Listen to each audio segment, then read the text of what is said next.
낮엔 해처럼 밤엔 달처럼 이라고 하는 제목이에요. 낮, 해, 밤, 달이라고 하는 말은요. 해서 무슨 얘기냐 하면은 이 복음성가 가사를 통해서도 우리가 봤습니다마는 어떻게 하면 우리가 하나님 뜻대로 살아갈 수 있을까? 어떻게 하면 우리가 하나님을 기쁘시게 하며 살 수 있을까? 낮엔 해처럼 살고 밤엔 달처럼 살았으면 좋겠는데 이런 내용을 이제 참 복음성가 가사 속에 넣어 놓았지요. 이게 무슨 얘기냐 하면 사람은 혼자서는 지낼 수 없다는 거예요. 이렇게 표현을 하면 어떨까요? 밤에 달이 있어요. 달. 그런데 달이 밝게 빛이 나기 위해서는 반드시 필요한 것이 두 가지가 있습니다. 첫 번째 하나는 뭐냐 하면 태양이 있어야 돼요. 왜냐하면 달은 자기 스스로 빛을 내지 못하거든요. 단지 태양에서 나오는 빛을 받아서 반사시키는 거예요. 그래서 우리가 밤에 볼 때 아이고 달도 밝다라고 얘기를 하는 게 달 자체가 밝아서 밝은 것이 아니고 태양빛을 받고 있기 때문에 밝은 거예요. 해서 달이 빛을 내기 위해서는 첫 번째 태양빛이 필요하다. 달이 빛을 내기 위해서는 필요한 것이 두 번째가 있는데 그게 뭐냐 하면은 그 달빛을 보아주는 사람이 있어야 돼요. 달빛을 보아주는 사람이 없으면은 달이 아무리 열심히 태양으로부터 빛을 받아서 반사시킨다 할지라도 보아주는 사람이 없으면 달빛이 무슨 소용이 있어요. 그렇죠? 달빛을 보면서 아이고 달도 밝다 이렇게 얘기를 하면서 야, 저 달을 보니까 우리 동네 고향의 갑순이 생각이 나네 이렇게 하는 사람이 있어야만이 그 달빛이 의미가 있는 거란 말이죠. 어느 누구 하나 하늘에 밤하늘에 달을 볼 생각도 하지 않고 달빛을 바라보면서 뭔가 생각할 생각도 하지 않으면은 달빛은 아무런 소용이 없다는 것이에요. 우리 옛날 말에도 독불장군이라고 얘기를 하잖아요. 나 혼자서 아무리 능력이 있다 한들 무슨 소용이 있어요. 내가 아무리 싸움을 잘하고 내가 아무리 머리가 좋아서 작전을 잘 짜고 한다 한들 부하들이 따라주지 않으면 무슨 내 능력을 발휘할 수 있겠냐 하는 거예요. 부하들이 내가 진격 앞으로 하게 되면은 장군이 진격 앞으로 하게 되면 부하들이 장군님의 명령이 떨어졌다 앞으로 나가자 하고 진격 앞으로 하는 병사들이 있어야 그래야 싸움에서 이기든 지든 할 것이고 이기고 나면은 야 장군님 역시 장군님의 작전이 훌륭하십니다. 사람들이 이렇게 얘기를 해줄 수 있어야 된단 말이죠. 혼자서는 장군 노릇을 못하는 거예요. 이게 무슨 얘기냐면은 사람은 늘 옆에 누군가와 같은 관계를 맺으면서 살아가야 된다는 것이죠. 그래서 이거를 사람은 사회적 존재다라고 얘기를 하는 거예요. 맞아요. 사람은 다 사회적으로 함께 누군가와 연관을 맺어서 살아야 되는 게 이게 사람이에요. 그러다 보니까 다른 사람들과 연관 맺지 않고 그저 내 욕심대로만 무엇인가 하려고 하다 보면은 이제 거기서 이제 갈등이 생겨나고 알력이 생겨나는 거예요. 그런데 내 욕심을 내려놓고 그 사람의 것을 수용을 해주게 되면 어떤 갈등도 어떤 알력도 없게 되는 것이죠. 문제는 뭐냐 하면은 내 생각을 그 사람에게 주입시키려고 하다 보니까 너 내 말 들어! 하다 보니까 난 네 말 듣기 싫어! 하다 보니까 이제 갈등이 생겨나는 거란 말씀이에요. 이게 사람은 사회적인 존재라고 하는 사회적인 관계를 맺으면서 살아가는 존재라고 하는 말이 그래서 그런 거예요.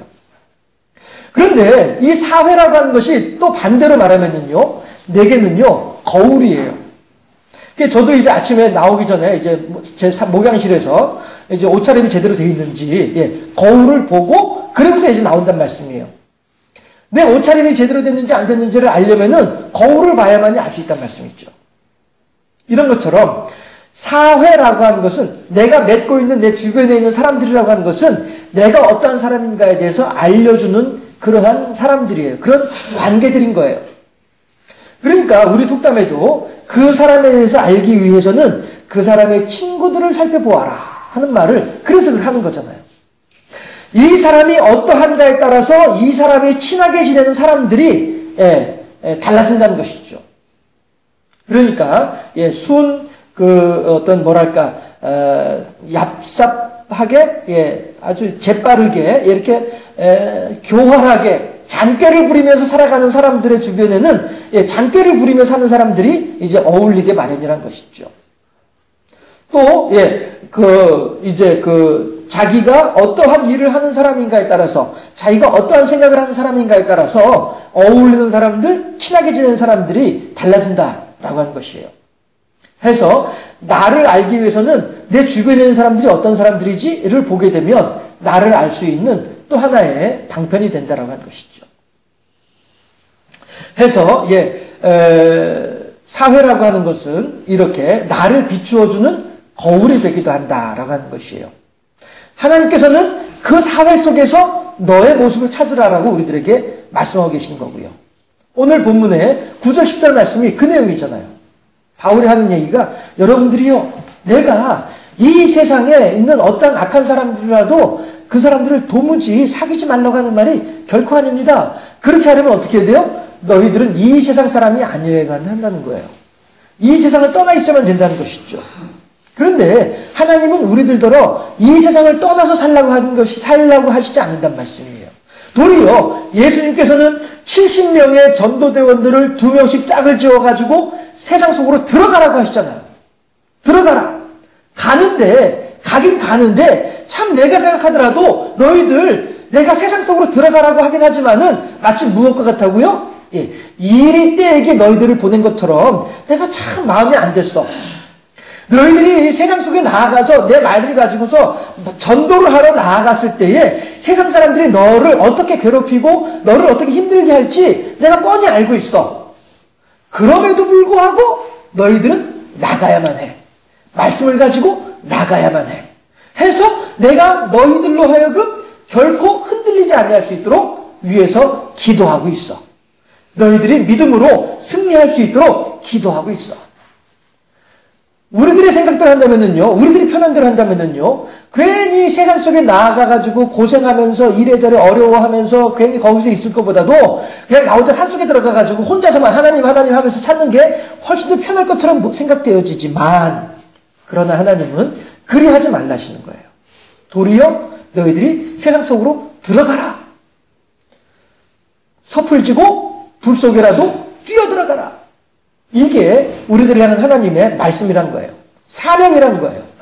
해서 그 사회 속에서 그 사람들에게 하나님의 말씀을 가지고서 나아갈 때에 그들하고 부대껴 보기도 하고 그들하고 갈등을 일으켜 보기도 하고 그 사람들이 너희들을 괴롭힐 때에 네가 어느 만큼이나 인내할 수 있는지, 어느 만큼이나 네가 나의 사랑으로 그 사람들을 대할 수 있는지 너 자신의 신앙의 모습도 한번 살펴보고 너의 신앙의 수준이 어느 만큼인지도 한번 돌아보고, 그렇게 하면서 너도 성장하고 네가 속해 있는 그 사회의 그 사람들도 네가 전해주는 나의 복음으로 말미암아 그들도 구원을 받고, 이렇게 하라신 분이 하나님이란 말씀이죠. 해서 우리들은요, 이 세상과 격리돼서, 이 세상과 분리돼서, 이 세상과 따로 떨어져서 그렇게 사는 것이 결코 아니고 도리어 적극적으로 이 세상 속으로 들어가라는 거예요. 들어가도 어떻게 들어가요? 기독교 정신을 가지고 들어가라는 것이죠. 그래서 어느 김문훈 목사님이었던가 윤석전 목사님이었던가 아무튼 전에 그분이 그런 말씀을 하시더라고요. 청소년들 대상으로 캠프 하면서 하셨던 얘기였는데, 여러분들 연예인들 되세요. 유명한 배우 되시고 유명한 가수 되세요. 또한 여러분들 가운데서도 훌륭한 정치가도 나오세요. 대통령도 나오세요. 하세요. 하되 그냥 하지 말고 기독교 정신을 가지고 하세요. 이러더란 말이에요. 사업을 하세요. 크게 사업을 벌리세요. 돈도 많이 벌어요. 하지만 그냥 하지 말고 기독교 정신으로 사업을 하세요. 이렇게 청소년 캠프에서 설교하는 내용을 제가 들었던 적이 있었습니다. 맞습니다. 우리들은요, 이 세상 속으로 뛰어들어가야만 해요. 뛰어들어가는데 어떻게 뛰어들어가야 돼요? 기독교 정신을 가지고 뛰어들어가야 되는 거예요. 하나님의 마음을 가지고 하나님의 정신을 가지고 우리들이 뛰어들어갈 수 있어야 된다는 것이죠. 이것이 9절 10절 말씀의 내용이에요. 해서 우리들은요, 늘 악한 자와 더불어 함께 살아갈 수 있게 살아가게 마련이에요. 왜 에덴 동산에 뱀이 있었겠어요? 에덴 동산에 뭐하러 사단이 거기서 살고 있어요? 왜 그래요? 하나님이 창조해 놓으신 창조물인데 하나님께서 너무 너무너무 좋다라고 했던 그곳인데 거기에 왜 사단이 있어요? 거기에 왜 뱀이 있어요? 이유가 뭐예요? 우리들을 괴롭히려고 거기에 뱀이 있는 것이 아니라 도리어 하나님께서는 야, 네가 뱀이 너를 유혹할 때에 마귀가 뱀의 모습으로 너에게 나타나서 너에게 교활한 말로 너를 꾀일 때에 너는 어떻게 해야 돼요? 내 말을 가지고서 이기기를 바래. 이게 하나님의 뜻이란 말씀이죠. 그러니까 동산 중앙에 있는 선악을 알게 나무 열매는 결코 먹지 말아라 라고 하는 말씀을 그래서 하시는 거잖아요. 안 그래요? 수채 하나님께서 그 나무도 없애버리고 사단도 마귀도 없애버리고 이러면은 거기에 살고 있는 아담은 로봇이지. 안 그래요? 로봇이죠, 로봇. 우리가 요즘에 이제 그 애완동물들 많이 이제 돌보고 하잖아요. 그런데, 물론 이제 그렇지 않은 경우들도 덜어 있겠습니다만은 전반적으로, 포괄적으로 넓게 생각을 할 때에 어째서 이렇게 애완동물들에 대하여 사람들이 마음을 많이 쏟는가 하게 되면은요, 사람하고 다르기 때문에 그래요. 애완동물들은요, 100을 주면 100을 준 만큼 100으로 돌려주어요. 그런데 사람들은 100을 주면 150으로 더 내놓으라고 하는 사람들이잖아요. 이러다 보니까 사람들한테 상처를 받고 사람들과의 관계가 어렵고 사람들하고 생활하기가 좀 피곤하고 이런 사람들이 거기서 떨어져 나와가지고 잠시 잠깐이라도 내가 좀 편하게 있어보자. 잠시 잠깐이라도 내가 좀 마음 편하게 있어보자 라고 하는 그런 위안을 받고 싶어서 그래서 애완동물한테 마음을 많이 쏟는다라고 하는 것이 일반적인 학계의 이야기들이에요. 왜 그래요? 사람에게 상처를 받았기 때문에 그런 거예요. 사람에게 상처를 받다 보니까 사람들하고 관계를 맺다 보니까 스트레스가 되거든요. 이 사람 눈치를 봐야 되고 이 사람을 신경 써야 되고 이 사람을 배려해야 되고 막 스트레스 받거든요. 그러다가 이제 집에 오면은 나를 향해서 쪼르르 달려오는 애완동물이 있단 말씀이죠. 그러니까 그 동물이 아이고 내가 너한테 100을 주었더니 너도 나한테 100을 주면서 나를 이렇게 사랑해 주는구나. 이게 위안이 되는 거죠. 마음 편안하게. 그러니까 어떤 분이 그런 얘기를 하잖아요. 부인하고 아들하고 세 식구가 살아요. 그런데 거기에 애완동물이 하나가 있어요. 그러니까 하는 얘기가 나는 부인에게 있어서는 4등이에요. 3등이에요. 부인한테는 3등이에요. 이렇게 얘기를 해요. 그리고 강아지한테도 3등이에요. 이렇게 얘기를 해요. 이게 무슨 얘기냐 하면 부인이 가장 소중하게 생각하는 사람이 누구겠어요? 아들이죠. 그리고 그 다음에 소중하게 생각하는 게 강아지예요. 그리고 자기들아 이거예요. 이런 얘기를 해요. 그리고 또 한 얘기가 강아지도 마찬가지로 강아지가 제일 좋아하는 사람은 자기 아들이래요. 그 다음에 자기 아내고 그리고 마지막으로 자기래요. 이런 얘기를 해요. 그런데도 불구하고 하는 얘기가 그래도 저녁에 밤늦게 집에 들어가면 식구들은 다 자는데 부인도 아들도 다 자는데 강아지만 쪼르르 현관까지 쫓아나온대요. 그래서 좋대요. 이게 사람의 마음이에요. 이것이 사람의 마음이에요. 그런데 하나님께서는 이렇게 팍팍하고 이렇게 외롭고 이렇게 무엇인가 좀 내 마음대로 내 뜻대로 안 되고 하는 그런 관계임에도 불구하고 어떻게 해요? 계속 그 관계를 맺으라는 거예요. 하나님은요, 아담과 하와 갈라서라고 하지 않으셨잖아요. 하와가 아담에게 얼마나 큰 잘못을 저질렀어요, 지금. 아담은 괜히 엄하게 있다가 말이야, 하와한테 그 말 한마디 잘못 듣는 바람에 지금 어떠한 지금 상황 속에 어떠한 나락 속으로 좀 떨어지고 있어요. 그럼에도 불구하고 아담이 그 여인의 이름을 비로소 에덴 동산에서 나와가지고 비로소 여인의 이름을 지어주어요. 그게 뭐예요? 하와라고 지어주더란 말이죠. 그게 뭐예요? 모든 산자의 어미가 됨이더라. 이렇게 아담이 얘기를 한단 말이에요. 그 말은 무슨 얘기예요? 난 지금까지 죽는 줄로 알았어. 왜냐하면 하나님께서 그러셨거든.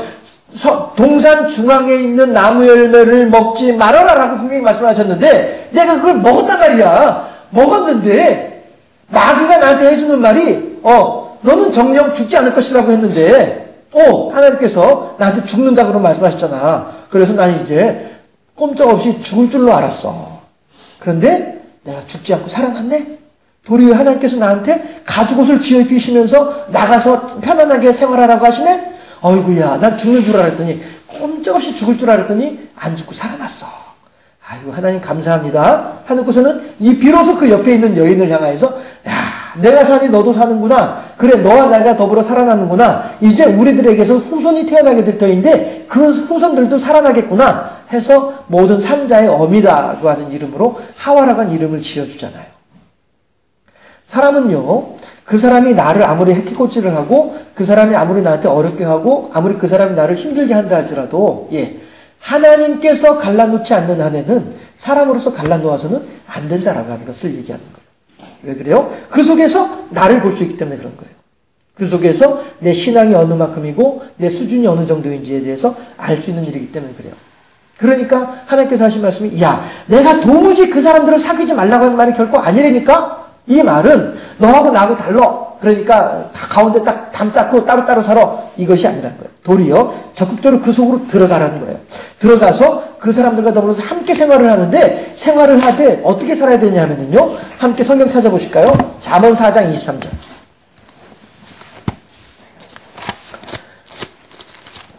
잠언 4장 23절. 시편 다음에요. 구약성경 913쪽, 914쪽. 구약성경 914쪽. 잠언 4장 23절.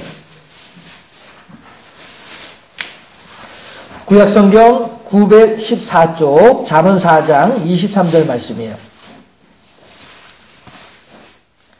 함께 합독합니다. 구약성경 914쪽, 구약성경 914쪽, 잠언 4장 23절 합독합니다. 모든 지킬 만한 것 중에 더욱 네 마음을 지키라. 생명의 근원이 이에서 남이니라. 아멘. 이게 무슨 얘기예요?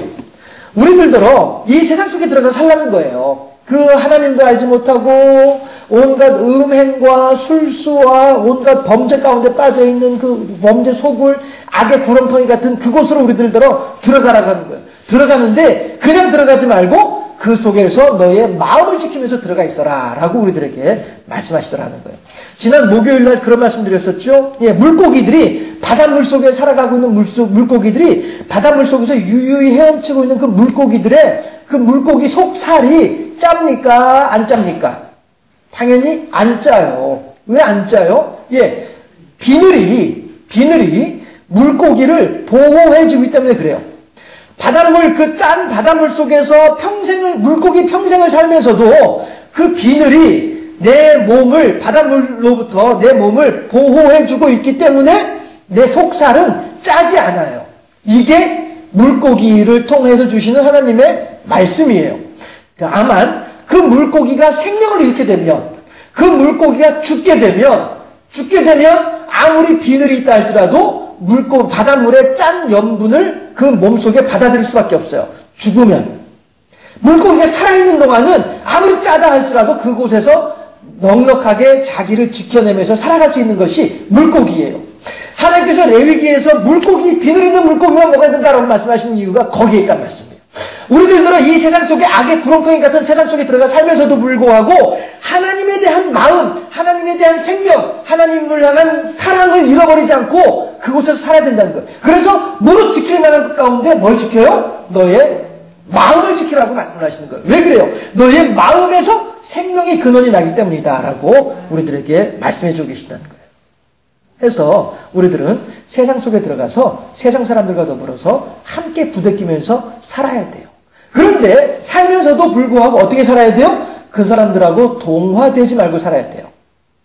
그 사람들하고 똑같이 행동하고 그 사람들하고 똑같이 어울리면서도 불구하고 그 사람들과 똑같은 마음이 되면 안 돼요. 늘 그 사람들에게 기독교인으로서의 자세를 잃어버리면 안 돼요. 유명한 예화 중에 그런 예화가 있잖아요. 어느 선교사님이 나환자촌에 선교를 하기 위해서 들어갔어요. 그런데 아무리 이 사람들한테 여러분 예수 믿으세요. 여러분 우리가 천국의 기쁨을 삽시다. 하나님께서 여러분들을 사랑하십니다. 아무리 전도를 하더라도 사람들이 이 선교사님의 말에 귀를 기울이지 않는 거예요. 하루는 하루 답답해가지고 대체 왜 그러세요? 라고 물어봤어요. 그랬더니 그제서야 문둥병 환자들이 하는 얘기가 뭐라고 얘기를 해주냐면은 당신은 우리같이 환자가 아니잖아. 이러더란 거예요. 그러니 당신이 나병 환자로서의 고통을 당신이 알아? 모르잖아. 그래서 무슨 하나님의 사랑이야. 우리들은 결코 당신의 말이 빛 좋은 개살구처럼 느껴지지 결코 우리들은 당신의 말에 대해서 신뢰하고 싶은 마음이 없어. 이게 이제 문둥병 환자들의 말이더라라고 하는 거죠. 그 말을 듣고 난 뒤에 선교사님의 기도 내용이 달라졌잖아요. 하나님 저에게도 문둥병을 허락하옵소서. 선교사님 그렇게 기도했다는 거 아니에요. 그리고 오늘 보니까 아침에 자고 일어나니까 정말로 손에 반점이 생겨나면서 이상해진 거예요. 의사 진단 받아보니까 문둥병 환자가 확진이 됐어요. 그러니까 그제서 또 나가는 거예요. 나가서 여러분들 보세요. 나도 여러분들하고 똑같은 문둥병 환자입니다. 내 몸에도 문둥병이 들어왔고 나도 당신들처럼 이제 내 몸이 썩어져 갈 것이며 나도 당신들처럼 나도 이렇게 죽어가게 될 것입니다. 그럼에도 불구하고 내 안에 무엇은 여전히 살아있어요? 하나님을 향한 사랑은 여전히 살아있습니다.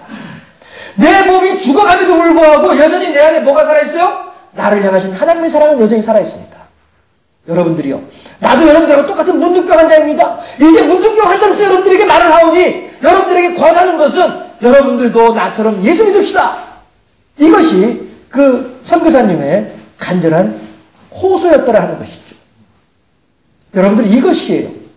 똑같이 그 사람들하고 문둥병이 걸렸다 할지라도 그렇다고 해서 내 마음까지도 그 사람들처럼 야 나도 이제 다 끝났어 하면서 나 마음이 무너지면서 자포자기하는 것이 결코 아니라 내 몸에 문둥병의 균은 들어온다 할지라도 내 마음은 항상 하나님을 향해서 살아있는 이 마음.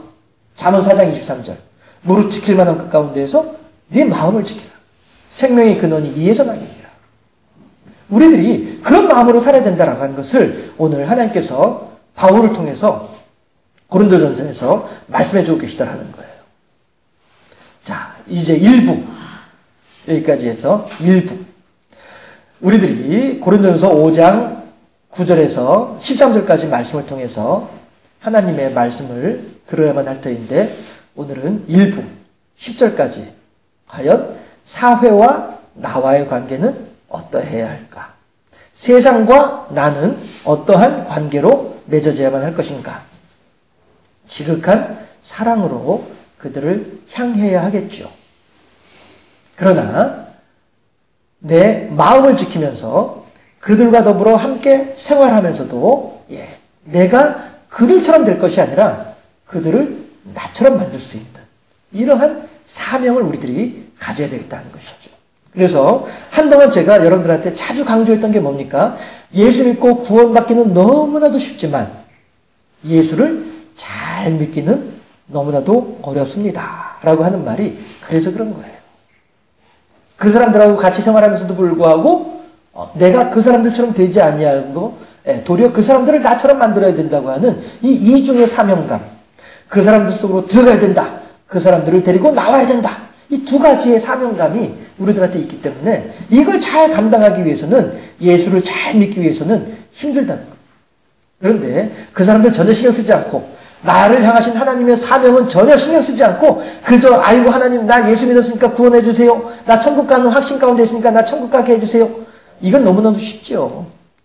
그저 내 입술로만 나는 예수님께서 나의 구세주인 것을 믿습니다라고 입술로만 고백을 해도 일단 구원은 받으니까 예수 믿고 천국 가기는 정말로 쉽죠. 그러나 이 세상을 살아가면서 하나님 뜻대로 살아가기는 예수 믿는 사람으로 살아가기는 참 쉽지 않은 것이 우리 기독교인입니다. 그러나 그 쉽지 않은 그 길을 지나가면서 내 마음을 지켜가면서 그 사명을 감당을 하게 될 때 계시록 2장에서 생명의 멸류관을 너에게 줄 것이다. 어떻게 할 때요? 끝까지 충성하게 될 때 생명의 멸류관을 너에게 주겠노라. 약속하시더라는 것이죠. 우리들이 이 세상을 살아가면서 기왕에 한 세상 살아간다고 한다면 기왕에 하나님께서 허락하신 한 생명을 살아간다고 한다면 기왕에 살아간다고 한다면 하나님 뜻대로 살면서 하나님을 기쁘시게 하며 살면서 하나님을 영화롭게 하며 살면서 하나님께서 원하신 대로 살면서 하나님의 사명을 감당하면서 그렇게 세상 사람들과 더불어서 하나님의 생명의 복음을 나눠주는 삶을 살아가면서 그렇게 복되고 아름다운 보람된 삶을 살아가는 우리 모두가 되어질 수 있기를 주님의 이름으로 축원합니다. 기도하겠습니다.